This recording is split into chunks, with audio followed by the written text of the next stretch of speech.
It is widely accepted that Larry Bird is one of the greatest NBA players of all time, and even sneaks his way into the GOAT debate among many basketball circles.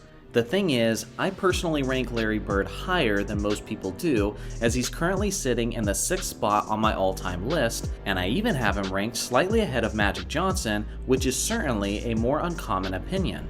I think there's some major misconceptions to Bird's game that result in him not getting quite as much credit as I believe he deserves, and by the end of this video, I think that I can convince some of you that Larry Legend is in fact underrated. Before we get into some misconceptions, let's start with what most people already know about Bird, and I'll elaborate upon it. Over his 13-year career, Larry averaged 24.3 points on a stellar 56.4 true shooting percentage. Despite their talent-heavy history, Bird is the Celtics' all-time leading playoff scorer, so whether it was in the regular season or the postseason, he was always an efficient and lethal threat. He was obviously a legendary scorer and an incredibly efficient shooter. Larry is objectively one of the greatest three-point shooters of all time, as he's tied with Craig Hodges for the most three-point contests won in a career with a total of 3. The thing is, Hodges participated in a total of 8 three-point competitions, while Bird only participated in a total of 4. So he literally did the same amount of damage as the other all-time leader in half the amount of time.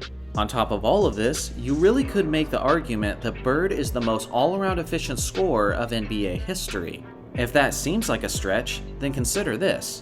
During some of his prime years, Larry went on a 5-year stretch where he had 50-40-90 percentages. Only 9 players in NBA history have achieved at least one season of 50-40-90 percentages, yet Larry did it over a 5-year stretch while putting up just about 28, 10, and 7 each night. The only player who has come close to that all-around efficiency over such a long period of time is actually Steve Nash.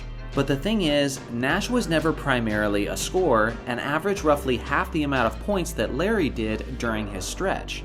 To efficiently score that many points on that kind of volume of all-around shot attempts is something that no one else has ever done as well as Larry Bird did. Again, maybe some of you didn't know the extent of how lethal Larry was as an all-around efficient scorer, but I do feel like that's probably the most commonly understood aspect of his game. Now for the misconceptions and the details that definitely make Larry an underrated player.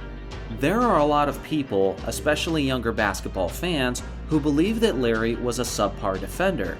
This is incredibly inaccurate, as Bird wasn't just a good defensive player, but a great one.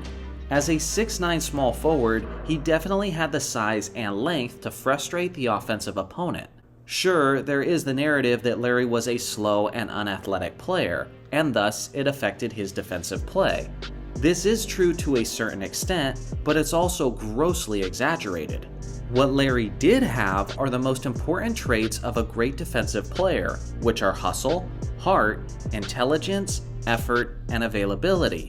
Larry was never lacking in any of these areas. He always put in the work, and he was incredible not only at reading the defenses, but also at anticipating them. Larry made 3 NBA All-Defense teams throughout the course of his career, and even finished as high as 3rd overall in the Defensive Player of the Year running in 1983.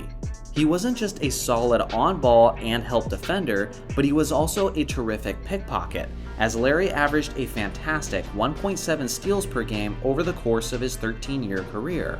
His best evening in this area came on February 18, 1985 against the Utah Jazz, when Larry dropped 30 points, 12 rebounds, 10 assists, and 9 steals in only 3 quarters of play.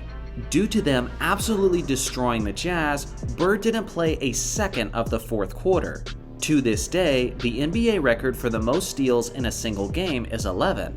So not only could he have easily been only the 2nd player to ever achieve the quadruple-double, but if Bird had played the 4th, he might have been the record holder for the most steals in a game. You have to be a great defensive player in order to be in a position to seize that record. On top of all of that, Bird led the entire NBA in defensive win shares a total of 4 times. That's the 4th most in NBA history. The only players ahead of him on that list are Tim Duncan, George Mikan, and Bill Russell. That is a remarkably short list of great defensive players. I'm not trying to say that Bird was on the level of someone like Dennis Rodman or Scottie Pippen, but to call Larry anything other than a great defensive player is either completely ignorant or is just plain disrespect towards his game. The other key area where people underappreciate Bird was his rebounding ability, as Larry was simply one of the greatest rebounding small forwards that the game has ever seen. He was aggressive and tenacious as he got as high as 11 rebounds per game in 1983. Qualities that I mentioned earlier, like his size, hustle, and intelligence, are also things that helped him as he battled on the boards. Over the course of his career, Larry averaged a whopping 10 rebounds per game, and when he was starting specifically at the small forward position, he averaged 9.5 rebounds per game. That's the third highest average among primary small forwards in NBA history. The only players ahead of him are Billy Cunningham and Elgin Baylor, who both played in the 1960s, which was easily the most inflated rebounding era of basketball history. So not only is Bird an underrated rebounder, not only is he objectively one of the all-time great rebounders, but he's also arguably the greatest rebounder ever at his position. Along with all the other skills I talked about, Larry was also a remarkably gifted facilitator. But I won't delve into that much, because like his shooting, I also think that's an area that a decent amount of people have a strong appreciation for. Ultimately, I think it's his solid defense and his elite rebounding that people underestimate, which is why I think he's underrated, regardless of the fact that people still refer to him as Larry Legend. Do you agree? Where does Larry Bird rank on your list of the greatest players of all time? Let me know in the comments section below. Thanks for watching as always, make sure to like and subscribe for more basketball content, and I'll see you guys in the next video.